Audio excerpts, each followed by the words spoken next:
They've literally papered over the cracks. And basically that was what the Victorians did. So I'll just give you a little tour around and show you a few things that we've thrifted. I love that kind of warm, earthy colour. So you can see again, we're picking out the blues, the yellow, green. It's got that nice terracotta in it again. So I can't wait to get to grips on all of this and create the vision that I've got in my head for it.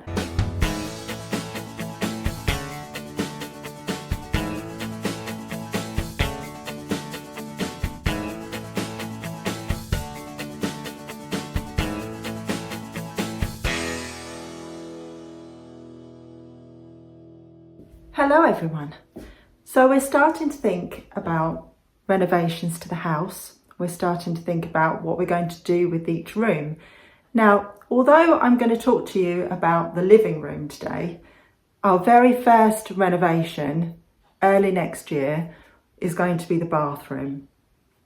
It's come out of necessity because the shower is quite old and the switch has broken on it. So we're now having to go all the way down into the basement, switch it on at the fuse board, have a shower, get out, go all the way back down again, switch it off, which is not ideal. I mean, it works and the shower works. Thankfully, we've still got hot water, so we're very thankful for that. But yeah, old shower, probably about 30 odd years old. These things happen. So we have found the loveliest plumber. He came and put a new boiler in for us. He's a local guy and yeah, we couldn't fault him. Absolutely fantastic. So if you are local to Ramsgate or Thanet and you need a plumber, I can highly recommend him. Just give me a message and I'll pass on his details. So he came around and he had a look to see if he could fix the shower. It's not fixable, or should I say it is fixable, but it would cost more than it would to put a brand new shower in. The bathroom is very dated, so we knew that it needed updating. We just didn't really think, that's Jeff sitting on the sofa if you wonder what the groaning is. Yeah, we just didn't think that it would be this soon. We thought we'd settle in first, maybe do the living room, do the hallway. It looks like out of necessity, the bathroom is the first thing that we're going to do. So as I said, that will be early next year and I will take you through the process of that. I'll also do a video ahead of time showing you what it looks like now and giving you an idea of what our plans are. But today, I thought that I would start in the living room. This is my favourite room in the house, and as it is now, it feels cosy, it feels lovely. It does obviously need some love. At this point, I don't think we're going to do anything drastic to it. It will be mainly refreshing and decorating, updating a little bit, making it more our style. Although, as I say, we love the coziness of it already. So without further ado, I'll give you a little tour of the living room and give you an idea of the changes that we want to make and the vision and the ideas that we've got. So what we have on the walls currently is wallpaper that's been painted over. So the first thing we're going to do is strip all of this back. You can see how tired it is. It's had pictures on the wall over the years.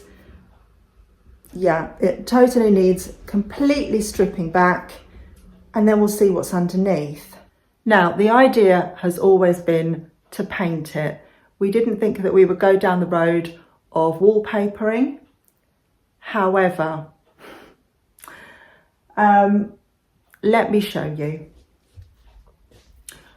You can see from the light of the lamp here how bumpy it is, just there. And then if you come along over here, you can see it's bumpy here as well. Now, I've sat here looking at this wall and realised that I think at some point this whole wall was open. So I think there was a walk through into the kitchen. They'd opened up the 2 rooms. At some point in time, they've obviously sealed it up again. Right, can you hear that? It doesn't sound to me as though they've actually plastered it. I think that behind here is just plasterboard, which is an issue. The other issue that we have is on the fireplace, on either side of the fireplace. If you look closely, you can see here that the actual wall has been extended. So that's the brick and that's the extension. And I think the reason why they've done that is because there are plug sockets down here. So it looks like they've extended on either side. Let me spin you around. On either side of the fireplace. And I think what they've done is extended either side out so that they can hide the wiring for the plug sockets, which makes total sense. But again, I don't think this has been plastered. If you really look at it, it's quite rough, and by the sound of it, it sounds like plasterboard. So I think that what's going to happen when we strip all of this wallpaper back, we're going to discover just bare plasterboard on this wall and on either side of the fireplace.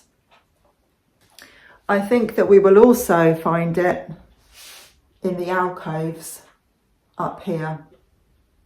It's quite rough in the way that it's been done. So yeah, both sides where they've created archways, I fear it's just going to be plywood underneath once we strip the wallpaper back. Our initial thoughts that we were just going to paint, I don't think is actually going to work. So there are 2 things that we can do. One, we can strip it back and we can,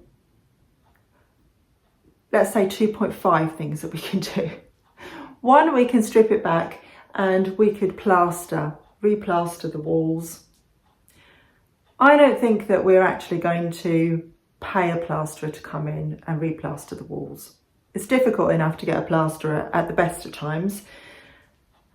Also, it's very costly. So if we go down the road of plastering so that we can paint, we're going to try and do it ourselves. Nick feels quite confident that he can learn how to do that. And you can buy tubs of like do-it-yourself type plaster that's already been mixed.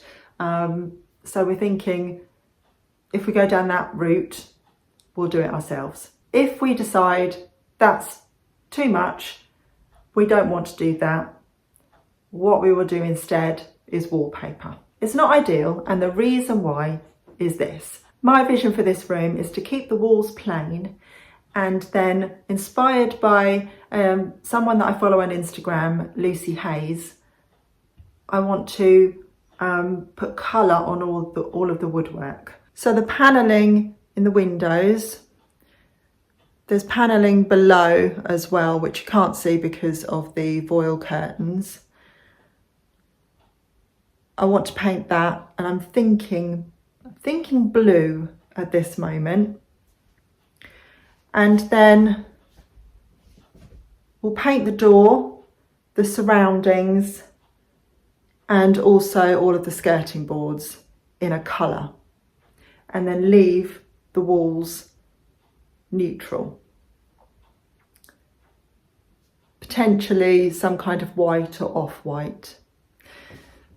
That's my vision. Now, we have mentioned this before, and I know a few of you out there are horrified by the idea that we would paint this lovely panelling.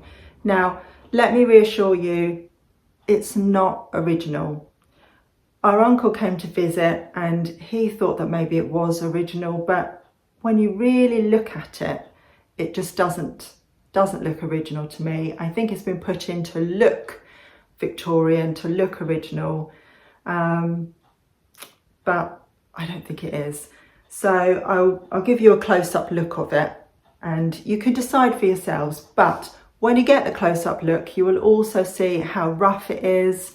So it needs a good sanding, maybe filling in some areas where it's rough and it's split, and we'll paint it. Part of my vision is to use the tiles on the fireplace as a colour palette.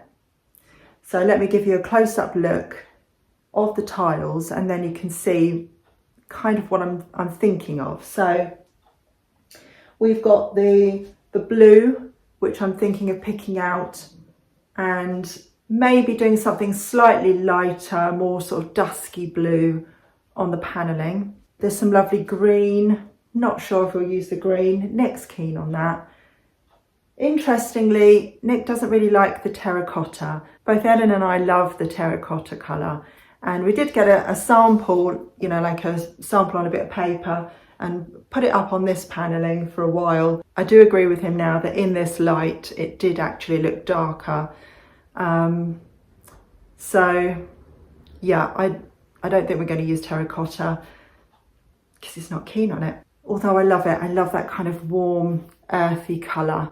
So I'd love to use it in some way, but we both live here, so I'm not going to impose on him something that he doesn't want. He likes the idea of blue.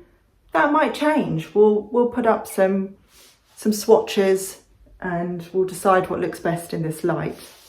The other colour that I've picked out is the yellow. I think yellow would look really nice in here, actually. More of a kind of a warm, sunny, buttery yellow, I think. I think that would work better than a bright yellow or a mustard yellow or something like that. Although we have used mustard yellow, this sort of colour, on our blankets. We've got blankets that colour, we put them on the sofa, and I think that does really look nice and it works with the colourings of this room. This is a cushion that I thrifted. So you can see again, we're picking out the blues, the yellow, green. It's got that nice terracotta in it again. I mean, maybe we could go for something a little more pinky rather than the terracotta, something more sort of dusky pink. As you can see, the sofa that we've got is green. And we've got the Matisse picture at the back of the sofa bed that we've got over here. And that's got the similar sort of colours that I'm thinking. That's got green and pinks and earthy colours. And then this is the flycatcher shade that we're going to hang in this room.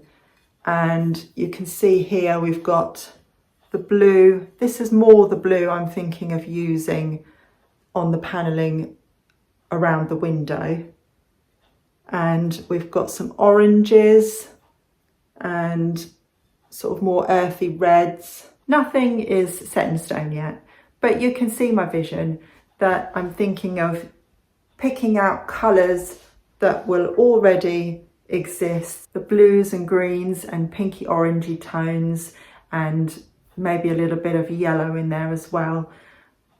Not sure. We will play around. We will swatch a lot of things and decide what works best in terms of lighting in here.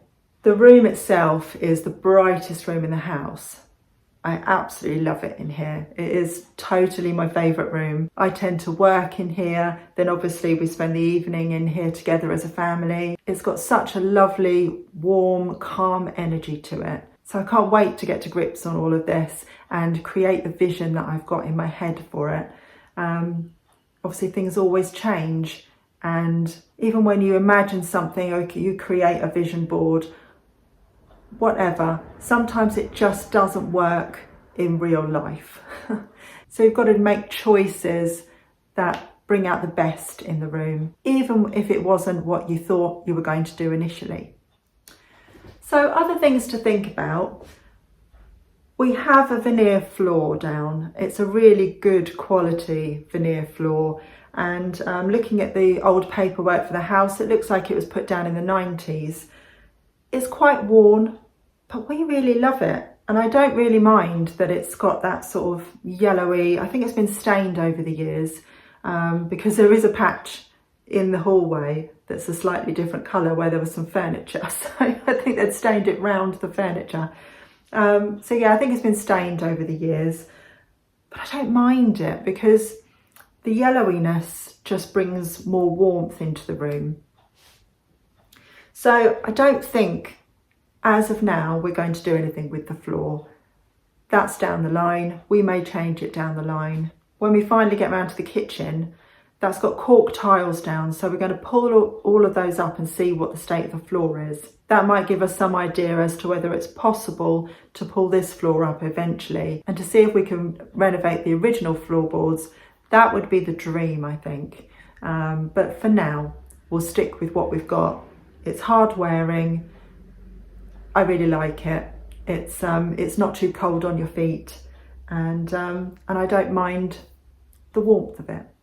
Now the ceiling, I don't think I can show you very well in this light, but it's got a very nice wallpaper on it. I don't think it's Victorian, but it's got a Victorian style to it. That's going to stay. I really like it. Our Uncle Steve said they've literally papered over the cracks. And basically that was what the Victorians did. They papered over the cracks. And you can see that.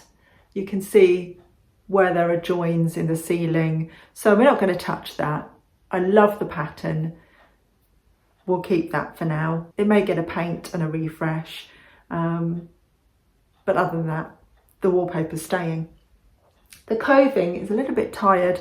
I'm not sure if we're just going to paint over it and refresh it, or if we might take it down and just get some new coving. I'm leaning towards getting new coving because it's a bit higgledy-piggledy, this one. It's quite plain, it's a bit rough. I think the room would really benefit having some really nice new coving all the way around.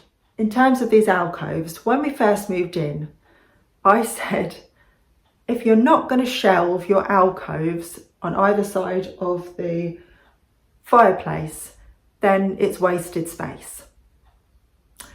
I've changed my mind now. The first thing I did was put the bureau in this alcove because I just needed a place to put the bureau. But now I just love how it looks. So at the moment it's got a tall lamp. If we take out the archways, it might be nice to put like a little cupboard at the top there to hide away paperwork and bits and bobs that you just don't know what to do with. That could be a good idea. But this is definitely staying in this alcove. I really like it there, and it's a nice little place to sit and work. This alcove already has 2 deep shelves that work pretty well, but we have nowhere to put any of our media, and we're of that age where we still have DVDs, we still have CDs, and those things are coming back. So even Ellen's generation are buying CDs, and physical media is coming back, and people are buying DVDs again, no matter what generation you're from. You know, it's all cyclical, all comes back around. But yes, we need somewhere to put CDs and DVDs. We do have some DVDs at the back here. I've got some of my bigger books here. Most of the books, all my paperbacks, are up in the bedroom at the moment because I just had nowhere else to put them. And we could put in a bookshelf, perhaps in the corner or something, but not sure how that's going to work with everything. And I'd rather get this room decorated, get it finished before I think about putting sort of cabinets in or shelving it in any way. But I do think that shelving this to the ceiling, maybe having a cupboard at the bottom, is probably the way to go. At the moment, I really love how it looks. I love having my record player here. And yes, I did have a question. Do I use it? I do. I do use it. And somebody said, oh, you've left the needle on the record. It wasn't. Just before I started filming, I was listening to a record and it had stopped and I didn't take it back. It doesn't come back automatically, so it just stays at the end when it's finished, and I have to do that manually, and I hadn't done it. But yes, I do use it all the time, and I didn't use it as much in our old house. But yeah, the environment's different here, and I do like the sort of coziness of coming in here, putting a record on. And funnily enough, I listen more to my vinyl these days than I choose an album to stream or whatever. So yeah, that vinyl collection is probably going to be growing soon.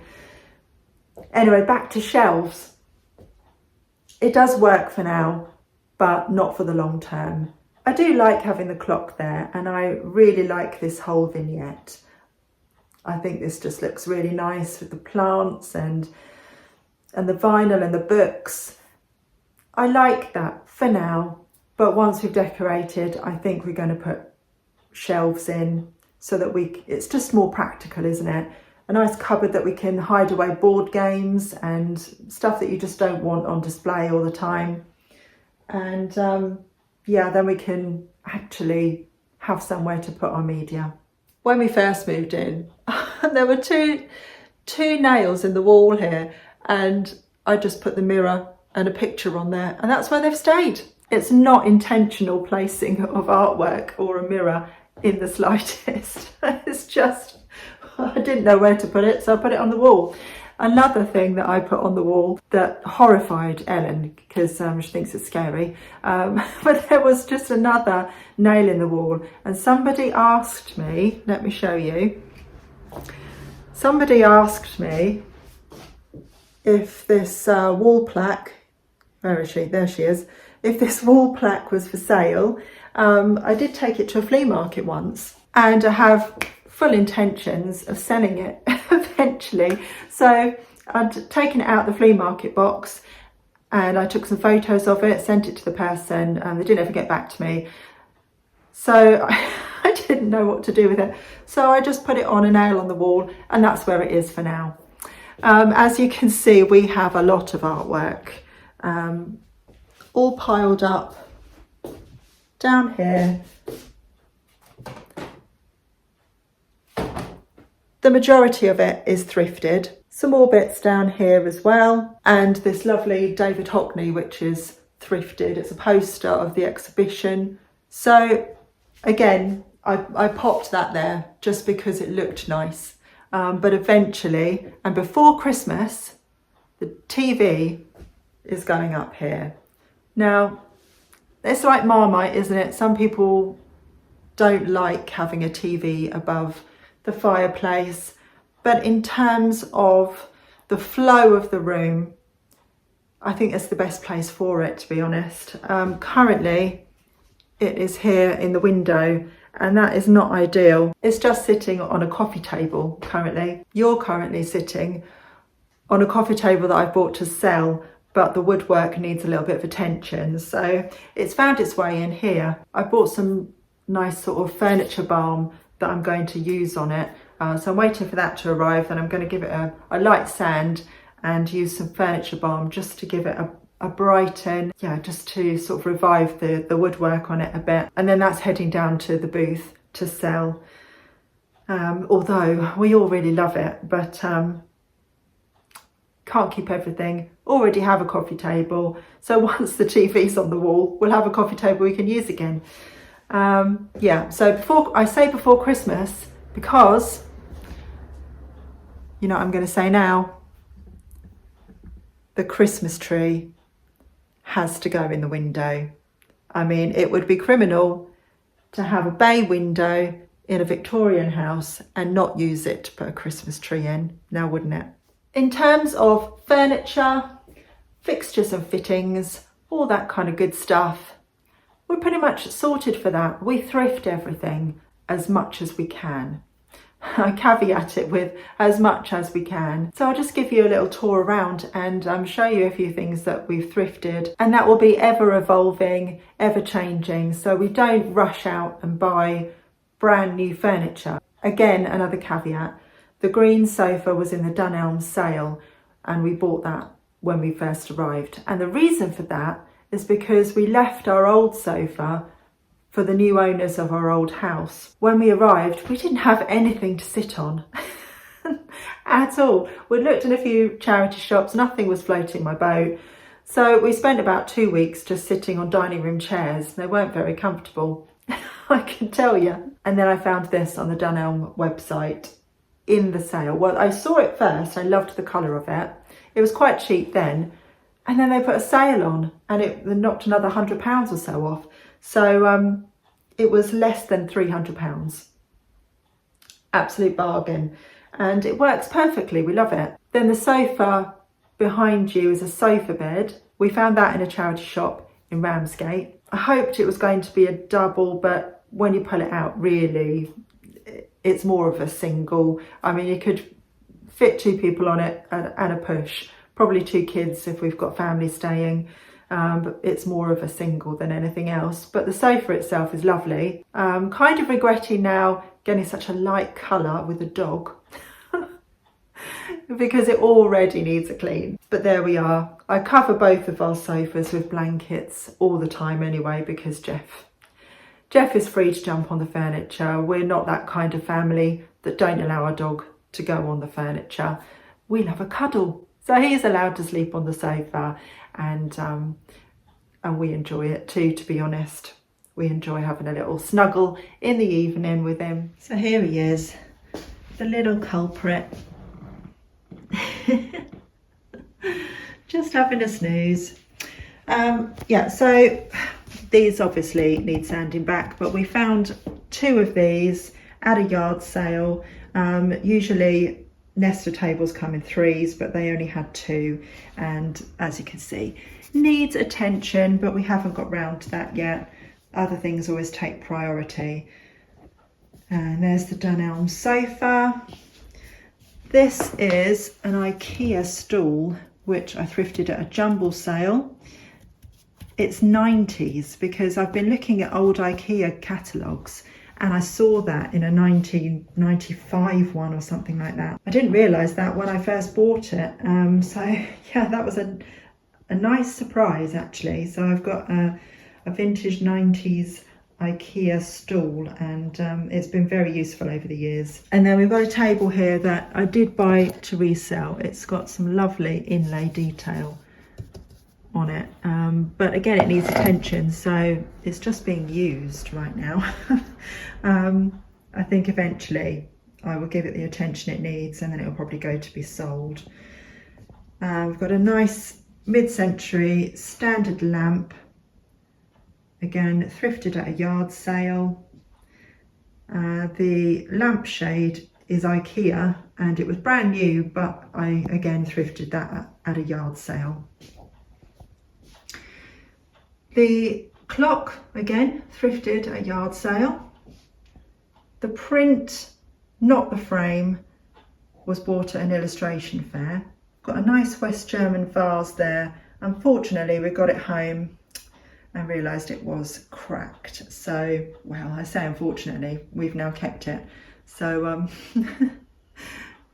perhaps it's fortunate that it was cracked, so we can enjoy it. These are all postcards that Nick is sorting out at the moment. They're all local interest postcards. The record player was thrifted. I bought that in a cash converters. Most of my vinyl, apart from some of my Jackson stuff, is thrifted as well. And then we've got all the books down there. Now this plant stand is Art Deco, so 1920s I believe, and we did take it to a flea market to sell it, but I absolutely love it. So I am looking after it for a while, as I always say. And then the fireplace, we've got a thrifted candlestick holder and a thrifted candle. The Fortnum & Mason basket was actually a gift from eBay after we won our award. At the moment, funnily enough, it has a little china tea set in it, which I packed from my old storage room, and it hasn't been unpacked. The basket ended up there when we unpacked everything and moved in, and I haven't actually unpacked the tea set. And I keep a bowl of water there for Jeff in a lovely William Morris bowl that Ellen bought him as a gift. And then coming round here, we actually sold our dining room table because it was too big for the kitchen, but we kept the chairs. So I used that one to sit at the bureau. This bureau was inherited from Nick's nan and granddad. So we're kind of the custodians of that at the moment. This beautiful wooden lamp was thrifted. That was from a charity shop. You saw me pick that up recently. It's actually a furniture foot. So you would have 4 of those and it would raise a table. And then there's the onyx ball, which I showed in a recent haul, and the onyx lighter as well. Both from charity shops recently. This will be for sale soon, but I'm enjoying it just for the minute. This was from Sestrena Grena last year. Bought a few bits for Christmas, and I really love it. So it kind of stays out all year round now. So I still have this chair. That was the cause of hilarity when I first bought it. I bought it from a boot sale for £3. Absolute bargain. And yeah, there was lots of comments about it being a granny chair and this, that and the other, but I love it. And it really works when we have guests and we need an extra seat for someone to sit on. There's the table that we still need to do up and sell. These were gifted to me by Tara. Some of you will know Tara. She is another reseller and a friend of ours, and she and her daughters made these and gifted them to us. These are so lovely. They've got cinnamon sticks in, and if you put them on the radiators, when the radiators are on, makes your room smell absolutely gorgeous. And then there's the sofa bed with the fly catcher sitting on there. This is the Matisse that I was talking about. Obviously not an original. Another mid-century lamp with another thrifted lampshade. The mirror is mid-century, and the little Van Gogh print was also thrifted.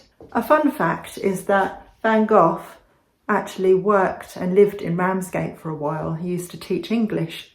So there are a couple of plaques in town that talk about where he lived and what he did. And there are some paintings and sketches that he did in Ramsgate itself. So that's a lovely little connection. And when I saw that little framed print, I just knew that it was going to be perfect here.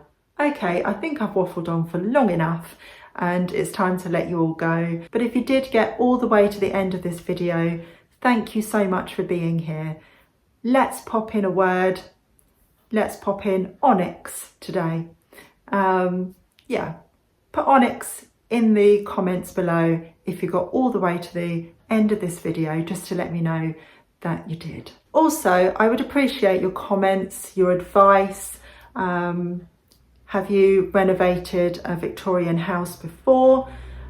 Perhaps you've got some advice and some experience to pass on. Maybe you've got some thoughts on some of the things I've talked about in this video. I'd really appreciate that if you want to share that. And if you enjoyed the video, please give it a thumbs up. If you want to see more of this style video, then this is just the beginning. We've been here 6 months now, and we're beginning to think about how we're going to change things, how we're going to renovate, how we're going to decorate. So there will be more video content like this. The next one I'm going to do will be the bathroom, and I'll show you what it looks like now, what we're thinking of doing and how we're going to change it. So yeah, if you want to see more of that, please subscribe. We'd love to have you here. So until next time, I shall say goodbye. Take care, everyone. Bye for now.